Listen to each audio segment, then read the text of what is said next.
Hello friends, welcome to home food recipes. આજે આપણે બનાવીશું સાંજની હલકી ફુલકી ભૂખમાં ખાઈ શકાય એવા વેજીટેબલથી ભરપૂર મમરાના ટેસ્ટી ભજીયા, જે બનાવવામાં ફક્ત 10 મિનિટનો સમય લાગે છે।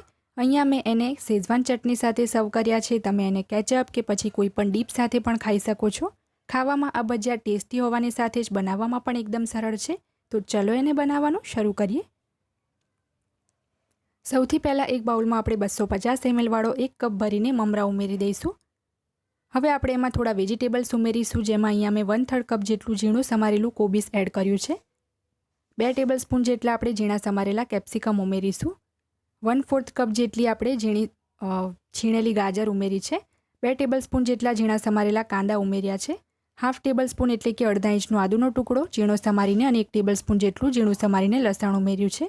1 ચમચી જેટલા લીલા કાંદા ઉમેર્યા છે।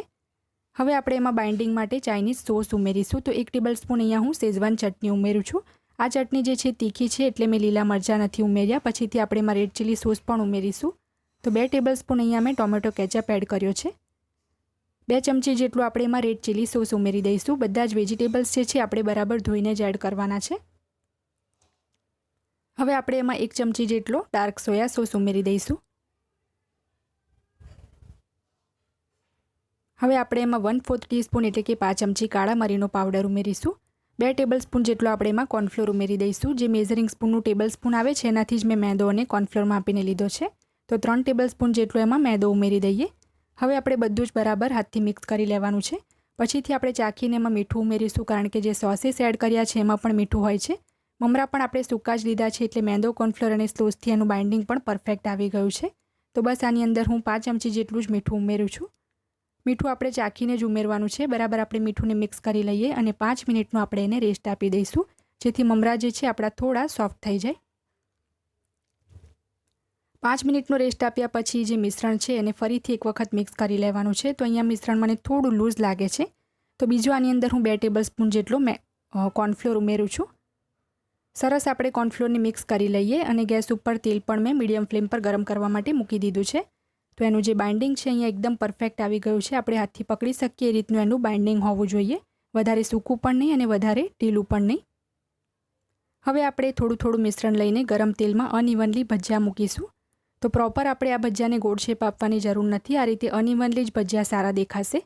પણ જ્યારે ભજીયા તમે તેલમાં મૂકતા હોય તો તેલ એકદમ સરસ ગરમ હોય એ વાતનું ખાસ ધ્યાન રાખવું, કારણ કે જો તેલ ઓછું ગરમ હશે તો ભજીયા છે બધું તેલ પી જશે અને ક્રિસ્પી પણ નહીં બને।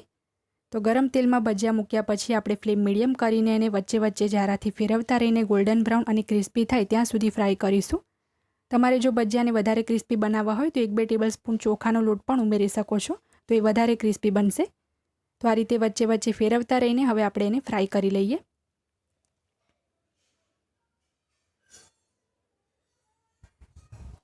તો 3 થી 4 મિનિટ પછી આપણા ભજીયા સરસ ક્રિસ્પી અને ગોલ્ડન બ્રાઉન થઈ ગયા છે। તો જારાની મદદથી આપણે એને ટિશ્યુ પેપર ઉપર કાઢી લઈએ।